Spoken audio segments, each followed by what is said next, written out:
Bonjour, cette semaine on parle de ce qu'il y a sous les épaules, donc il y a les bras, le coude, le poignet, les mains. Donc cette région, elle est souvent sollicitée quand on utilise beaucoup la souris, quand on tape sur le clavier, on a plein de manipulations à faire avec du papier, des agrafeuses, peu importe. Ça fait beaucoup de petits mouvements répétitifs toujours au niveau du bras, surtout si on n'utilise qu'un côté. Donc idéalement, c'est vrai qu'on essaierait de faire un petit peu la souris à gauche et ensuite à droite. Si c'est vraiment impossible à envisager pour vous, c'est pas grave. On va essayer de relaxer un peu plus notre côté dominant. Donc, tout d'abord, quand on est normal, la position anatomique, si on veut, c'est comme ça. Donc, pouce vers le haut et les bras sont neutres. Si on doit poser nos mains sur notre clavier, ça veut dire qu'on fait une rotation vers l'intérieur.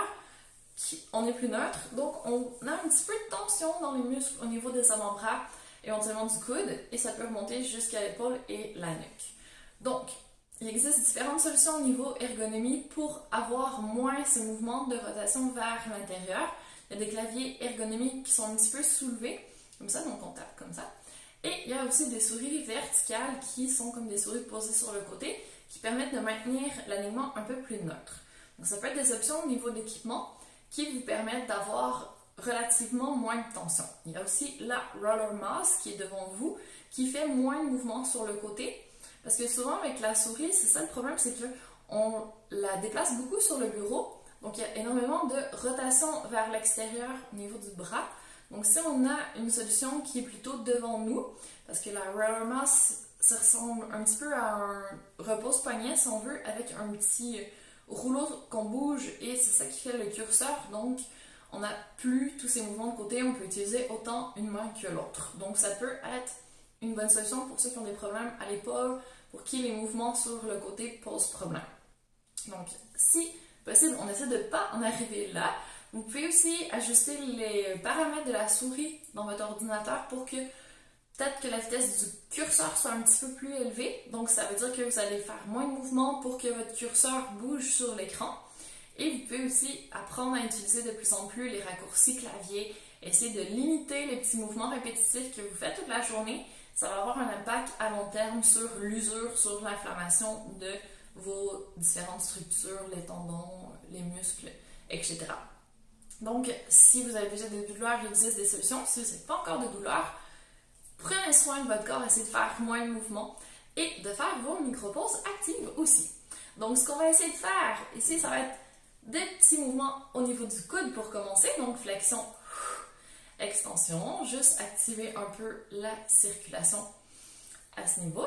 On va faire une dizaine de répétitions comme d'habitude. Et ensuite, on va enchaîner avec des mouvements au niveau du poignet. Donc, le coude, c'est le seul mouvement possible, flexion, extension. Au niveau du poignet, on peut faire la même chose. Donc, flexion, extension. Respirez bien. Et ensuite, on peut faire des déviations sur le côté. Donc, juste pouce vers le bras, ensuite petit doigt vers le bras. Tac. Et ensuite, on peut faire des rotations aussi. De côté et ensuite de l'autre. Si vous voulez ajouter un peu de résistance, vous pourriez le faire si vous avez des élastiques ou des balles anti-stress. Avec un élastique, vous pouvez le mettre autour de vos doigts et vous amuser à ouvrir les doigts. Et vous allez vite le sentir. On n'est pas forcément très musclé des mains, qui fait de la musculation pour les mains. Et avec la balle, ça va être le contraire. Donc, vous allez serrer vers l'intérieur. Donc, on va chercher encore une fois les petits muscles de la main. Donc, avoir plus de force, ça peut aider à avoir moins d'inflammation par la suite. À force de faire des petits mouvements, si on est plus fort, c'est quand même un moins gros effort. Donc, on risque moins d'avoir des soucis. Et on peut relâcher.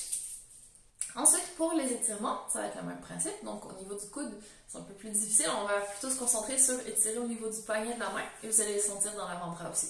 Donc, vous pouvez partir ici en extension au niveau de votre poignet et tirer légèrement vers vous. Donc, si je vous montre de côté, hop, peut-être aller mieux de ce côté. Voilà. Donc, là, vous allez sentir dans vos muscles extenseurs au niveau de l'avant-bras. Ensuite, vous faites la même chose de l'autre côté, donc doigt qui pointe vers le sol.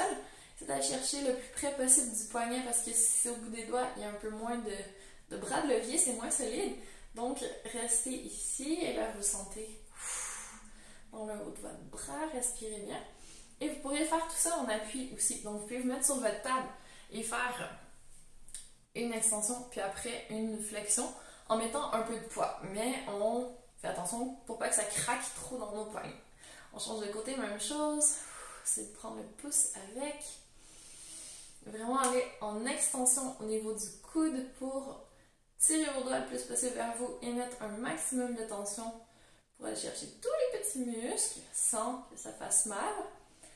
Et l'autre côté. Respirez, profitez-en pour essayer de lâcher vos épaules, votre nuque, votre dos.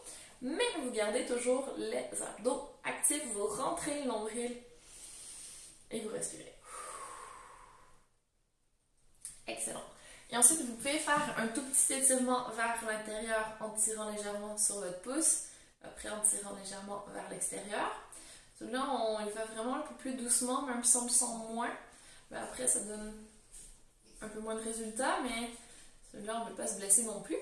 Et on peut terminer encore une fois en secouant. Voilà, j'espère que ça vous a plu. Vous voyez, ça peut être vraiment efficace si vous l'avez fait en même temps que moi, même si vous ne pensiez pas avoir des tensions. Souvent, on a quand même un petit quelque chose, des petites tensions qui sont plus subtiles, mais qui sont quand même présentes. Donc, ça vaut le coup, à titre préventif, d'essayer de les relâcher. Alors, expérimentez bien et, comme toujours, si vous avez des questions, n'hésitez pas à revenir vers moi. Très bonne journée!